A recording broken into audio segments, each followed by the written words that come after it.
ಸದೃಢ ಹಾಗೂ ಬಲಿಷ್ಠ ರಾಷ್ಟ್ರ ನಿರ್ಮಾಣ ಶಿಕ್ಷಕರಿಂದ ಮಾತ್ರ ಸಾಧ್ಯ ಎಂದು ಕರ್ನಾಟಕ ಸರ್ಕಾರದ ವಿಶೇಷ ಪ್ರತಿನಿಧಿ ಹಾಗೂ ಶಾಸಕ ಟಿಬಿ ಜಯಚಂದ್ರ ತಮ್ಮ ಅಭಿಪ್ರಾಯ ವ್ಯಕ್ತಪಡಿಸಿದರು. ಶಿರಾನಗರದ ವಿವೇಕಾನಂದ ಕ್ರೀಡಾಂಗಣದಲ್ಲಿರುವ ಗುರುಭವನದ ನಿವೇಶನದಲ್ಲಿ ಡಾಕ್ಟರ್ ಸರ್ವಪಲ್ಲಿ ರಾಧಾಕೃಷ್ಣನ್ ಅವರ 138ನೇ ಜಯಂತಿ ಕಾರ್ಯಕ್ರಮದ ಅಧ್ಯಕ್ಷತೆ ವಹಿಸಿ ಮಾತನಾಡಿದ ಅವರು, ಈಗಾಗಲೇ ಬಿಸಿಲಿನ ತಾಪಕ್ಕೆ ರಾಗಿ ಹಾಗೂ ಕಡಲೆ ಬೀಜದ ಗಿಡಗಳು ಒಣಗುತ್ತಿವೆ. ಭೀಕರ ಬರಗಾಲ ಬರಬಹುದೆಂಬ ಭಯ ನನಗಿದೆ. ಶಿರಾ ತಾಲೂಕಿನಲ್ಲಿ ನೀರಿನ ಸಂರಕ್ಷಣೆಗಾಗಿ 43 ಬ್ಯಾರೇಜ್ಗಳನ್ನ ಸುಮಾರು 53 ಕೋಟಿ ವೆಚ್ಚದಲ್ಲಿ ನಿರ್ಮಿಸುತ್ತಿದ್ದೇವೆ. ಅಂತರ್ಜಲ ವೃದ್ಧಿ ಮಾಡುವುದು ನನ್ನ ಗುರಿಯಾಗಿದೆ. ಆ ಕಾರಣದಿಂದ ಶಿಕ್ಷಕರ ಭವನಕ್ಕೆ ಹೆಚ್ಚು ಹಣ ನೀಡಲಾಗುತ್ತಿಲ್ಲ. ಶಾಸಕರ ಅನುದಾನದಲ್ಲಿ 25 ಲಕ್ಷ ನೀಡುತ್ತೇನೆ ಎಂದು ಭರವಸೆ ನೀಡಿದರು. ಈ ಸಂದರ್ಭದಲ್ಲಿ ತುಮೂಲ್ ನಿರ್ದೇಶಕ ಎಸ್ಆರ್ ಗೌಡ, ನಗರಸಭೆ ಅಧ್ಯಕ್ಷ ಜಿಶಾನ್ ಮೊಹಮ್ಮದ್, ತಾಯಿ ಸಮಿತಿ ಅಧ್ಯಕ್ಷ ಅಜಯ್ ಕುಮಾರ್, ಚಿದಾನಂದ ಗೌಡ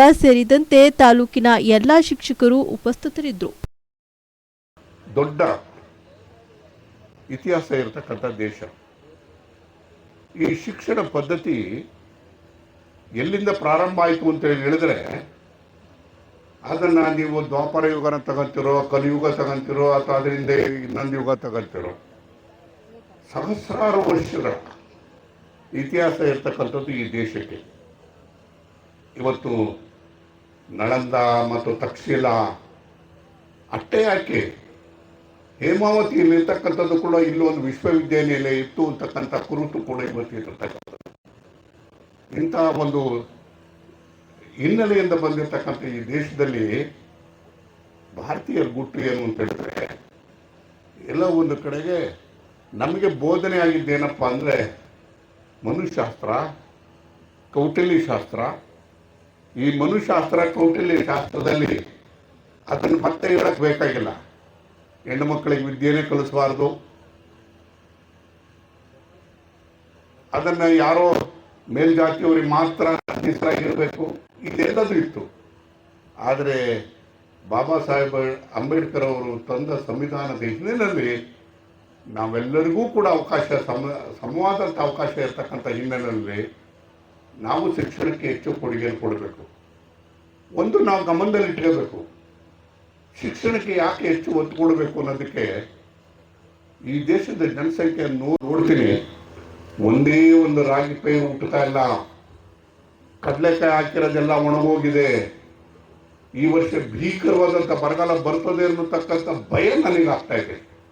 ಹಾಗಾಗಿ ನಾನು ಹೆಚ್ಚು ಹಣ, ನಾನು ನಿಮ್ಗೆ ಎಷ್ಟು ಬೇಕಾದ್ರೂ ಹಣ ಕೊಡ್ಬೋದಾಗಿತ್ತು, ಆದರೆ ನಾನು ಈ ಸರಿ 43 ಬ್ಯಾರೇಜ್ಗಳನ್ನು ಕಟ್ಟೋದಕ್ಕೆ ಸುಮಾರು 50 ಕೋಟಿ ರೂಪಾಯಿಗಳನ್ನು ಕೊಟ್ಟು ಈ ಕೆಲಸವನ್ನು ಪ್ರಾರಂಭ ಮಾಡ್ತಾ ಇದ್ದೀನಿ.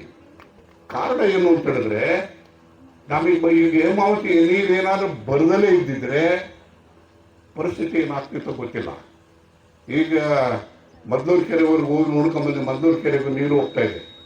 ಇನ್ನು ಯಾವುದೇ ರೀತಿಯ ಅನುಮಾನ ಬೇಡ, ಕೆರೆಗಳನ್ನು ತುಂಬಿಸುವಂಥ ಕೆಲಸವನ್ನು ಮಾಡ್ತೇನೆ. ಬಹುಶಃ ಹೇಮಾವತಿ ನೀರು ನಮಗೆ ಬಾರದೇ ಇದ್ದಿದ್ರೆ ಏನಾಗ್ತಿತ್ತು ನಮ್ಮ ಪರಿಸ್ಥಿತಿ ಅಂತಕ್ಕಂಥದ್ದನ್ನು ಯೋಚನೆ ಮಾಡಬೇಕು. ಇಂಥ ಭೀಕರವಾದಂಥ ಬಿಸಿಲಿನ ಜಳದಲ್ಲಿ ಯಾವ ಪೈರು ಕೂಡ ಉಳಿಯೋದಕ್ಕೆ, ಹುಟ್ಟೋದಕ್ಕೆ ಸಾಧ್ಯ ಇಲ್ಲ, ಬೆಳೆಯೋದಕ್ಕೆ ಸಾಧ್ಯ ಇಲ್ಲ. ಈ ರೀತಿಯಾಗಿದೆ. ಹಾಗಾಗಿ ನನ್ನ ಇರತಕ್ಕಂಥ ಹಣವನ್ನು ಹೆಚ್ಚು ಅಂತರ್ಜಲವನ್ನು ಅಭಿವೃದ್ಧಿ ಮಾಡೋದಕ್ಕೆ, ನೀರನ್ನು ಸಂರಕ್ಷಣೆ ಮಾಡೋದಕ್ಕೋಸ್ಕರ ಹೆಚ್ಚು ಉಪಯೋಗ ಮಾಡೋದಕ್ಕೆ ಪ್ರಯತ್ನವನ್ನು ಪಡ್ತೀನಿ ಅಂತಕ್ಕಂಥ ಮಾತು. ಹೆಣ್ಣು ಮಕ್ಕಳಿಗಿರ್ತಕ್ಕಂಥ ಸಹನೆ, ಅವರಿಗಿರ್ತಕ್ಕಂಥ ಸಂಸ್ಕಾರ ಸ್ವಲ್ಪ ಕಂಪ್ಯಾರಿಟಿವ್ಲಿ ತಾಳ್ಮೆ ಜಾಸ್ತಿ ಇರುತ್ತೆ. ಆ ಕಾರಣಕ್ಕಾಗಿ ಪ್ರಾಥಮಿಕ ಶಾಲೆ ಮತ್ತೆ ಪ್ರೌಢ ಹಂತದವರೆಗೆ ಹೆಚ್ಚಿನ ಸಂಖ್ಯೆಯಲ್ಲಿ ಹೆಣ್ಣು ಮಕ್ಕಳು ಶಿಕ್ಷಕರಾಗಿದ್ದರೆ ಒಂದು ಒಳ್ಳೆಯ ರೀತಿಯ ಸೌಜನ್ಯ, ಮಕ್ಕಳಿಗೆ ಸಂಸ್ಕಾರ, ಶಿಕ್ಷಣ ಸಿಗುತ್ತೆ ಅನ್ನೋದು ಭಾವನೆ. ಅದಕ್ಕೆ ಪೂರಕವಾಗಿ ಹೆಣ್ಣು ಮಕ್ಕಳು ಕೂಡ ಶಿಕ್ಷಕ ವೃತ್ತಿಯನ್ನು ಹೆಚ್ಚಾಗಿ ಆಯ್ಕೆ ಮಾಡ್ಕೊಳ್ತಾ ಇರೋದ್ರಿಂದ ಇವತ್ತು ಈ ಸಭಾಂಗಣದಲ್ಲಿ ಸುಮಾರು 3/4 ಭಾಗ ಹೆಣ್ಣು ಮಕ್ಕಳು, ಇನ್ನೊಂದು 25-30% ಗಂಡು ಮಕ್ಕಳು ಆಸೀನರಾಗಿದ್ದಾರೆ. ಎಲ್ಲರೂ ಶಿಕ್ಷಕರೇ. ಗಂಡು ಮಕ್ಕಳು ಕೂಡ ಇಲ್ಲಿ ಯಾವ ಶಿಕ್ಷಕ ಕೂಡ ಮಕ್ಕಳಿಗೆ ಬೇರೆದನ್ನು ಹೇಳ್ಕೊಡಲ್ಲ. ಇಲ್ಲಿ 2 ವರ್ಗದ ಶಿಕ್ಷಕರು, ಇಬ್ರು ಉತ್ತಮ ಶಿಕ್ಷಕರೇ. ತುಂಬಾ ಉತ್ತಮ ಶಿಕ್ಷಕ ಯಾರು, ಶಿಕ್ಷಕ ಯಾರು, ಇಷ್ಟೇ ನಮ್ಮ ಪ್ರಶ್ನೆ ಆಗಿರುತ್ತೆ. ಅದರಲ್ಲಿ ಕೆಟ್ಟ ಟೀಚರು, ಒಳ್ಳೆ ಟೀಚರು ಅನ್ನೋ ಭೇದ ಭಾವ ಬರಲ್ಲ. ಎಲ್ಲ ಒಳ್ಳೆಯದನ್ನೇ ಹೇಳ್ಕೊಡ್ತಾರೆ. ಕೆಲವರು ಎಫೆಕ್ಟಿವ್ ಆಗಿ, ಬಹಳ ಅರ್ಥಗರ್ಭಿತವಾಗಿ, ಮನಮುಟ್ಟೋ ರೀತಿ, ತೊಡಗಿಸ್ಕೊಂಡು ತಮ್ಮನ್ನು ತಾವು ಹೇಳ್ಕೊಡುವಂಥದ್ದಿರುತ್ತೆ. ಕೆಲವರು ಸ್ವಲ್ಪ ಆ ವಿಚಾರದಲ್ಲಿ ಹಿಂದೆ ಬೀಳ್ಬೋದು. ಹಾಗಾಗಿ ಶಿಕ್ಷಕರು ತಮ್ಮ ಶತ್ರುಗಳ ಮಕ್ಕಳು ಆ ತರಗತಿಯಲ್ಲಿ ಇದ್ರೂ ಕೂಡ ಆ ಮಕ್ಕಳಿಗೂ ಅದೇ ಪಾಠವನ್ನ, ಅದೇ ಬೋಧನೆಯನ್ನ ಅಷ್ಟೇ ಅಚ್ಚುಕಟ್ಟಾಗಿ ಮಾಡ್ತಾರೆ.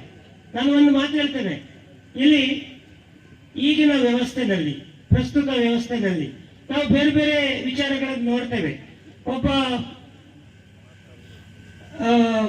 ವಕೀಲರು ಏನ್ ಬಯಸ್ತಾರೆ, ಏನಾದ್ರು ಮಾಡಿ ಒಂದಷ್ಟು ಕೇಸ್ಗಳು ಬರಲಪ್ಪ, ನನಗೆ ಹೆಚ್ಚೆಚ್ಚು ಹೆಣ್ಣು ಮಕ್ಕಳಿಗಿರ್ತಕ್ಕಂಥ ಸಹನೆ, ಅವ್ರಿಗಿರ್ತಕ್ಕಂಥ ಸಂಸ್ಕಾರ, ಸ್ವಲ್ಪ ಕಂಪ್ಯಾರಿಟಿವ್ಲಿ ತಾಳ್ಮೆ ಜಾಸ್ತಿ ಇರುತ್ತೆ. ಆ ಕಾರಣಕ್ಕಾಗಿ ಪ್ರಾಥಮಿಕ ಶಾಲೆ ಮತ್ತೆ ಪ್ರೌಢ ಹಂತದವರೆಗೆ ಹೆಚ್ಚಿನ ಸಂಖ್ಯೆಯಲ್ಲಿ ಹೆಣ್ಣು ಮಕ್ಕಳು ಶಿಕ್ಷಕರಾಗಿದ್ರೆ ಒಂದು ಒಳ್ಳೆಯ ರೀತಿಯ ಸೌಜನ್ಯ, ಮಕ್ಕಳಿಗೆ ಸಂಸ್ಕಾರ, ಶಿಕ್ಷಣ ಸಿಗುತ್ತೆ ಅನ್ನೋದು ಭಾವನೆ.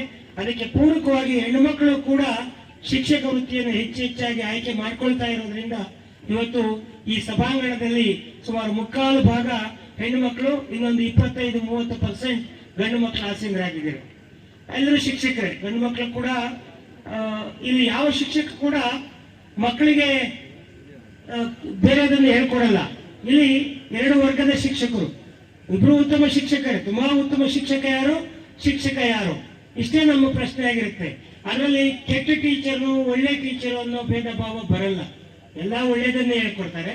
ಕೆಲವರು ಎಫೆಕ್ಟಿವ್ ಆಗಿ, ಬಹಳ ಅರ್ಥಗರ್ಭಿತವಾಗಿ, ಮನ ಮುಟ್ಟೋ ರೀತಿ ತೊಡಗಿಸ್ಕೊಂಡು ತಮ್ಮನ್ನು ತಾವು ಹೇಳ್ಕೊಡುವಂಥದ್ದಿರುತ್ತೆ. ಕೆಲವರು ಸ್ವಲ್ಪ ಆ ವಿಚಾರದಲ್ಲಿ ಹಿಂದೆ ಬೀಳ್ಬೋದು. ಹಾಗಾಗಿ ಶಿಕ್ಷಕರು ತಮ್ಮ ಶತ್ರುಗಳ ಮಕ್ಕಳು ಆ ತರಗತಿಯಲ್ಲಿ ಇದ್ರೂ ಕೂಡ ಆ ಮಕ್ಕಳಿಗೂ ಅದೇ ಪಾಠವನ್ನ, ಅದೇ ಬೋಧನೆಯನ್ನ ಅಷ್ಟೇ ಅಚ್ಚುಕಟ್ಟಾಗಿ ಮಾಡ್ತಾರೆ. ನಾನು ಒಂದು ಮಾತು ಹೇಳ್ತೇನೆ, ಇಲ್ಲಿ ಈಗಿನ ವ್ಯವಸ್ಥೆನಲ್ಲಿ, ಪ್ರಸ್ತುತ ವ್ಯವಸ್ಥೆನಲ್ಲಿ ನಾವು ಬೇರೆ ಬೇರೆ ವಿಚಾರಗಳನ್ನು ನೋಡ್ತೇವೆ. ಒಬ್ಬ ವಕೀಲರು ಏನ್ ಬಯಸ್ತಾರೆ, ಏನಾದ್ರು ಮಾಡಿ ಒಂದಷ್ಟು ಕೇಸ್ಗಳು ಬರಲಪ್ಪ, ನನಗೆ ಹೆಚ್ಚೆಚ್ಚು ಡಿಸ್ಪ್ಯೂಟ್ಗಳಾಗ್ಲಿ ಅಂತ ಅವರು ಬಯಸ್ತಾರೆ. ಕಾರಣ ಇದಕ್ಕೆ ಇವತ್ತಿನ ಖಾಸಗಿ ಶಿಕ್ಷಣ ಸಂಸ್ಥೆಗಳು ಈ ವ್ಯವಸ್ಥೆಗೆ ಕಾರಣನ ಅಥವಾ ಸರ್ಕಾರಗಳ ಕಾರಣನ? ಒಂದು ಆತ್ಮಾವಲೋಕನ ಮಾಡ್ಕೊಂಡಾಗ ಖಂಡಿತ ಅನ್ಸುತ್ತೆ, ಯಾರು ಸರ್ಕಾರವನ್ನು ನಡೆಸ್ಕೊಂಡು ಬಂದ್ರು ಅವರೆಲ್ಲರೂ ಇದಕ್ಕೆ ಕಾರಣ ಆಗ್ತಾರೆ. ಯಾಕೆ ಅಂತ ಹೇಳಿದ್ರೆ, ಮುಂದುವರೆದ ರಾಷ್ಟ್ರಗಳಲ್ಲಿ ಇವತ್ತು ಕೂಡ most opted schools R public schools. ಸರ್ಕಾರ ನಡೆಸುವಂತ, ಅದು ಸಿಂಗಾಪುರ ಇರ್ಬೋದು, ಅಮೆರಿಕ ಇರ್ಬೋದು, ಜಪಾನ್ ಇರ್ಬೋದು, ಜರ್ಮನ್ ಇರ್ಬೋದು, ಎಲ್ಲ ರಾಷ್ಟ್ರಗಳಲ್ಲಿ, ಚೈನಾನು ಸೇರಿಸ್ಕೊಂಡು ಅಲ್ಲಿಯ ಸರ್ಕಾರಿ ಶಾಲೆಗಳಿಗೆ ಮೊದಲ ಆದ್ಯತೆ. ಸರ್ಕಾರಿ ಶಾಲೆಯಲ್ಲಿ ಸೀಟ್ಸ್ ಇರದೇ ಇರೋರು ಮಾತ್ರ ಖಾಸಗಿ ಶಾಲೆಗೆ ಹೋಗುವಂತ ವಾತಾವರಣ ಇದೆ. ಕನಿಷ್ಠ ಬೇಸಿಕ್ ಎಜುಕೇಶನ್, 10ನೇ ತರಗತಿ ಶಿಕ್ಷಣ. ನಾನು ಬರೀ ಶಿಕ್ಷಕರ ಬಗ್ಗೆ